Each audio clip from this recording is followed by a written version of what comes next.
นี่พี่น้องไงเขาเจ้าสิมาอยู่แบบนี้แหละพี่น้องอยู่ทงให้ทงหน้าเวลาบางเวียกบางก้านก็สิมาเตาห้อมเขาอยู่แบบนี้พี่น้องเลยเรื่องบ้านสุภาพสิพาเลาะเป็นบรรยากาศพี่น้องว่าอยู่ให้อยู่ส่วนเขาเจ้ามีอย่างเดียวพี่น้องเลยนี่พี่น้องอันนี้จะเป็นยาฆ่าพี่น้องเลยเป็นยาฆ่าเขาเจ้าจะมาให้ตักไปหนึ่งพี่น้อง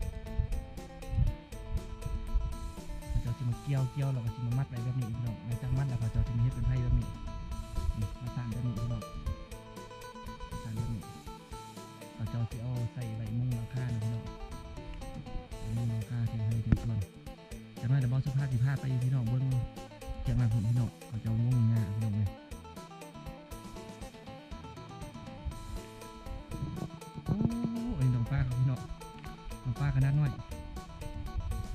นี่แหละพี่น้องเอ้ยชีวิตพอเพียงพี่น้องกินบริหารป้าบริสุทธิ์แบบนี้เลยพี่น้องป้าก็เลี้ยงเองพี่น้องเลยอยากกินไก่ราคาไก่พี่น้องเขาเจ้าเลี้ยงเป็ดเลี้ยงไก่พี่น้องเลยนี่คืออยู่หลังเทิงเขาเจ้ากับค้างว่าพี่น้องเขาเจ้าว่าโอ้โดนแล้วบ่มีหยังกินเลยเขาเจ้ากับค้างว่าปั้นพูดกันพี่น้องพูดนึงแบบ200ปลายพี่น้องเป็นเงินไทยเงินลาวกับ120,000กีบพี่น้องเลยคุณบาสุภาสิพาพี่น้องไปเยี่ยมเบิ้งหลังเทิงพี่น้องเลยไปเยี่ยมเบิ้งหลังเทิง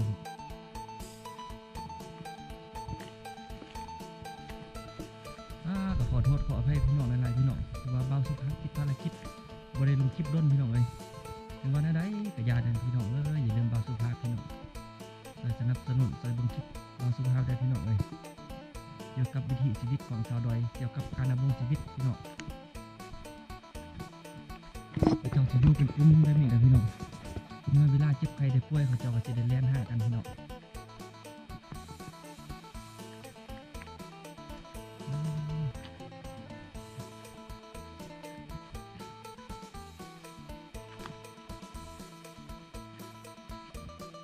หลังนี้สะดวกสบายอยู่พี่น้องมีเจ้าของเขาอยู่บ่นะพี่น้องเพราะว่าเจ้าของเขาได้อยู่กับสิอูได้ลมพี่น้องโอ้ยปืนพี่น้องเลยมีปืนแบบตรงล่างพร้อมเพื่อสะกลัวเป็นย่ำฝนพี่น้องเวลาย่ำฝนในฝนสิตกไล่พี่น้องเลยในเขตนี้นะเอาไปใส่กับบุได้เลยพี่น้องหลังจากมอกมากแล้วก็ฝนตกมอกมากแล้วก็ฝนตกพี่น้องโอ้พระเจ้าบุยูสั่งพี่น้องเลยพระเจ้าบุยูนี่พี่น้องคือยาฆ่าแบบนี้นะพี่น้องพระเจ้าจะมามุ่งแบบนี้เนี่ยยาฆ่าพี่น้องเลยภาษาไทยเอิ้นว่ายาอย่างโดยสุภาพมันแจ้งพี่น้องพระเจ้าจะมุ่งแบบนี้พี่น้องอันนี้เป็นข้อหมูพระเจ้าพี่น้องถือว่าหมูพระเจ้านี่ปล่อยพี่น้องเลยไปหากินบนทันมาเถอะพอฤดูนี่เป็นฤดูแล้งหรือว่าฤดู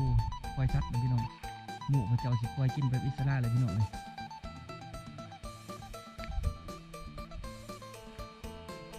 โอ้เขาเจ้าไปดูสัมพี่น้องเลยว่าภาพยักษ์มันมืดนิดนึงเด้อขอโทษขออภัยพี่น้องแต่ว่าตอนนี้เป็นคำยำแรงเลยพี่น้องจะเป็นน้ำตกแล้วเบิ่งบางสุภาพสิพาพี่น้องไปเยี่ยมชมเบิ่งนางลูกหลานพี่น้องเจ้าไปดูพี่น้องเลยโอ้เถื่อบางสุภาพมาสุนี่เถื่อประสบดีพี่น้องไปประกอบไปดูพี่น้องเลยสิบริอูได้ล่มกับเจ้าเลยพี่น้องเดินทางไปเบิ่ง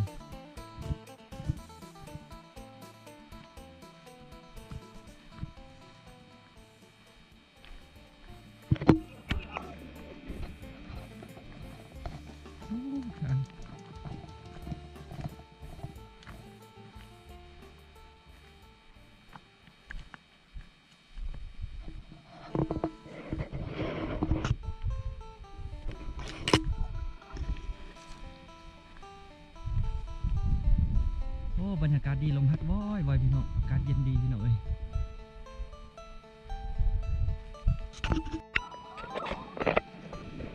เบิ่งเราเจ้าสิอยู่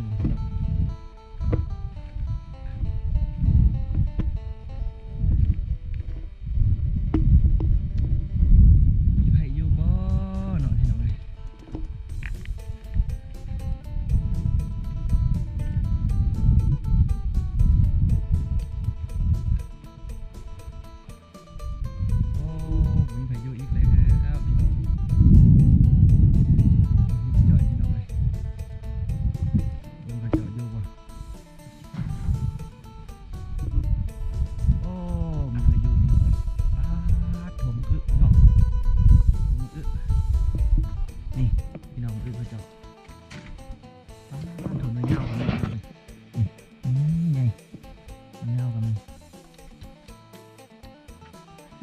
าสิเอาไว้เกลือหมูพี่น้องเอาไปต้มเกลือหมูเกลือเป็ดเกลือไก่พี่น้องเลยเพราะมื้อนี่เขาเจ้าสิเวลาเฮ็ดกินเขาเจ้าก็มีแต่สินึงกินนั่นแหละพี่น้องเขาเจ้าสิปลูกไร่พี่น้องเลยเขาจะปลูกไร่ไว้เลี้ยงหมูเลี้ยงเป็ดเลี้ยงไก่เขาว่าเจ้าว่ามีการอาหารได้เขาเจ้า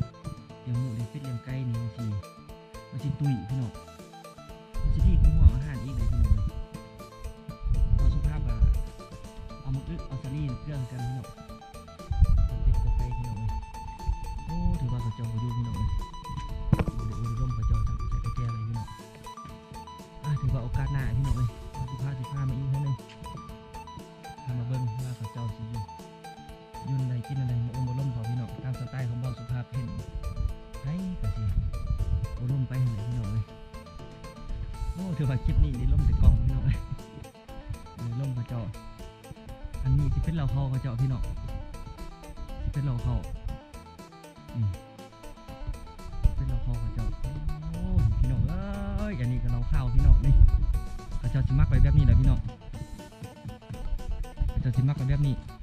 เขาเจ้าสีนึ่งข้าวพี่น้องเอาข้าวเหนียวมานึ่งแล้วจักนึ่งแล้วเขาเจ้าสีเอามาล้างน้ำพี่น้องเอามาล้างน้ำแล้วก็หลังจากนั้นเขาเจ้าจะมีแปรงใส่แล้วก็มามักไปแบบนี้พี่น้องไปประมาณ1 เดือนหลังจากได้1 เดือนเขาเจ้าจะมาต้มกันเป็นเหล่าข้าวพี่น้องเหล่าข้าวหรือว่าเหล่าเทือนคือให้คนบอกอ่อนเลยพี่น้องเลยว่าอยู่เล่าเนี่ยถือกฎหมายพี่น้องใครที่ว่ามีความสามารถต้มกินกับสามารถต้มได้แล้วแต่ความสามารถของผู้เกี่ยวพี่น้องเลยเป็นไก่กำลังมาออนซ้อนให้พี่น้องเลยมันเป็นบังไก่เขาเจาะพี่น้องกำลังมาผมพี่น้องเลยโอ้เรามีหนังของพี่น้องตักดินของพี่น้องเลยมาบ่หนังโอ้ยำบ่มาพี่น้องเลยโอ้มาแล้วพี่น้องมาน้อยหนึ่งเพราะว่ายำนี่เป็นยำแดงเลยน้องพี่น้องเลยเป็นทุ่งให้ทุ่งหน้าเขาเจ้าสิเป็นให้น้อยๆมาสุภาพสีรีวิวให้เบิ่งพี่น้องเขาเจ้าสิบ่ได้อาศัยรถไถพี่น้องเขาเจ้าสิขุดเองพี่น้องเลยเอามือนี่ขุดก้นหลังจากนั้นเขาเจ้าก็สิมันดำเลยพี่น้องนี่เอาหินสิล่าพี่น้องเห็นพี่น้อง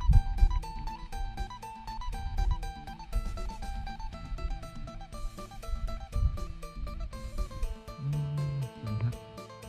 ว่าเขาเจ้าเก็บหมดแล้วมีน้ำหดพี่น้องน้ำหินนี่อันนี้เป็นห้องหน้าเขาเจ้าพี่น้องห้องหน้าเนี่ยจะพุดมือเลยพี่น้องเลยบ่มีรถบ่มียังเลยพี่น้องอาศัยเหื่อแห้งกระล่างบางซ่านเลยพี่น้องเลยคือว่าเลยพี่น้องเอ้ยอยู่ดอยพี่น้องทั้งพุ่นกับพูทั้งพี่กับพูแล้วพุ่น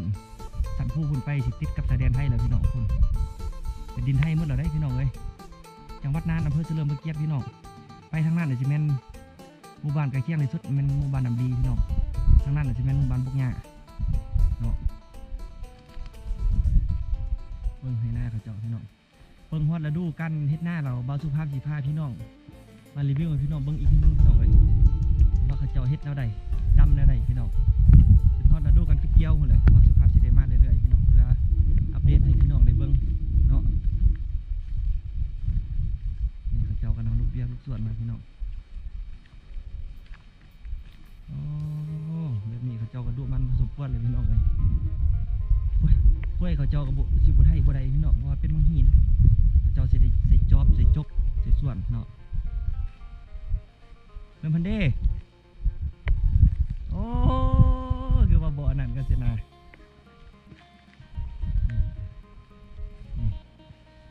อาชีพประมาณนี้ทางหน้าพี่น้องเลยทางหน้าในเขตดอยเนาะเพราะว่า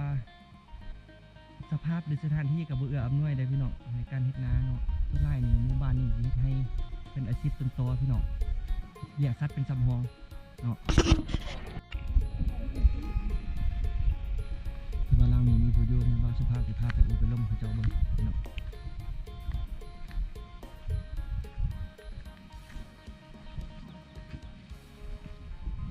โอ้ไปยังมานี่นะ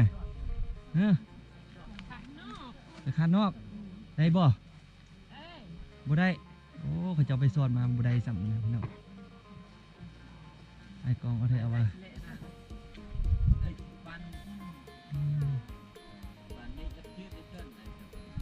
ยึกสิวะ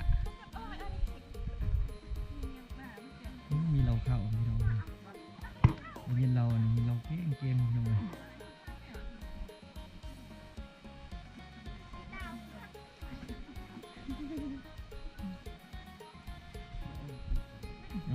ผู้เบาพี่น้องเลยก็คือเราข้าวคือเบาสุภาพรีวิวของเบิ้งเมื่อกี้เลยพี่น้องหลังจากเขามักแล้วเขาจะซิมาต้มเป็นเราข้าวแบบนี้เนาะนี่ต้มเป็นเราข้าวแบบนี้เลยพี่น้องให้เขาจะเอิญว่าเราเทือนเนาะนั่นบอกให้เขาจะเอิญว่าเราเทือนอยู่ลาวเนี่ยถือว่าถือกฎหมายพี่น้องใครมีความสามารถเฮ็ดใดก็เฮ็ดโลดพี่น้องบ่มีการกดดันมีแต่ซื้อแปลงมามีข้าวแล้วมีหม้อต้มเหล้าพี่น้อง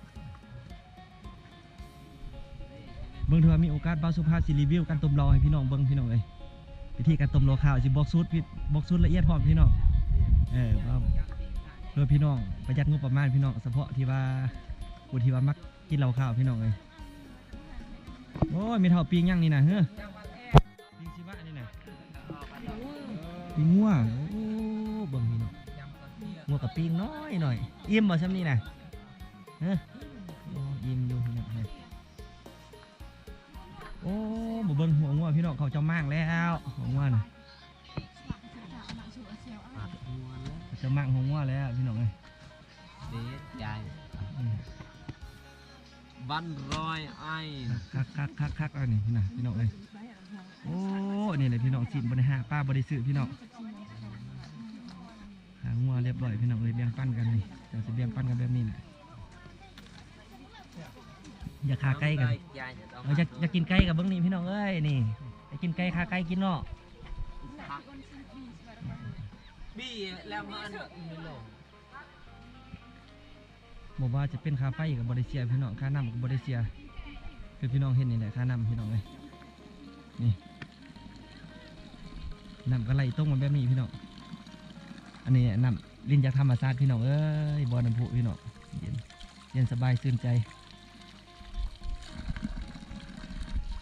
คืออยู่ในตัวเมืองนี่โอ้น้ำก็ได้เสียพี่น้องเอ้ยตกน้ำเดือมน้ำน้อยสำเกียนบาวสุภาพเนี่ยก็ตก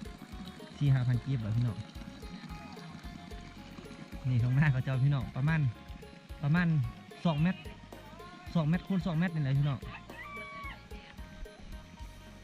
บนไหนที่ว่าเขาเจ้าพูดใดเขาเจ้าจะพูดแบบนี้เลยพี่น้องน้ำนี่เขาเจ้าสิต้อมาแต่เทิงหมดเลยพี่น้องใส่ผู้หมดเลยเป็นระบบน้ำลินพี่น้องไหลจากบนต่ำหาบนสูง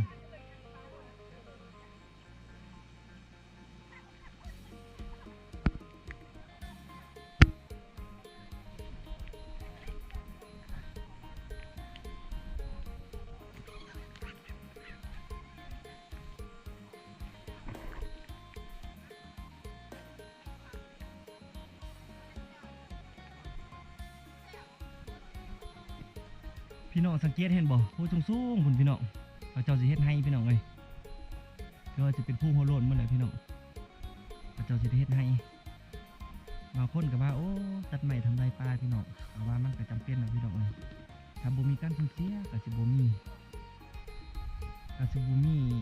สิ่งที่ว่าใดมาพี่น้องเพื่อความอยู่รอดเขาเจ้าก็เฮ็ดไปแบบนั้นนะพี่น้องการเฮ็ดให้เนี่ยโอ้ทุกยากหลายทุกยากกว่าเฮ็ดนาพี่น้องเลยคือแบบนี้แหละพี่น้องเขาเจ้าก็จะเฮ็ดเต็มที่นะแต่บ่มีบ่อนบ่มีสถานที่เขาเจ้าก็จะเป็นเฮ็ดให้นะพี่น้องเบิ่งมันก็สิเป็นมังหินแบบนี้นะพี่น้องนี่สิไทยก็ไทยบ่ได้สิเป็นมังหินแบบนี้เขาเจ้าจะได้ใส่จอบใส่ส่วนขุดหลังจากนั้นจะเอาน้ำมาลงพี่น้องเอาน้ำมาลงแล้วเขาเจ้าก็สิได้ดำเนาะดำหน้าเขาเจ้าก็สิได้เก็บเกี่ยวพี่น้องเลยเพื่อสิได้เขามาแต่ละเม็ดโอ้ยใส่ยัดเหื่อแห่งใกล้ในไร่พี่น้องกระสีประมาณนี้เด้อพี่น้องเฉพาะคลิปนี้เนาะยำส้มสาวดอยกลางทุ่งนาพี่น้อง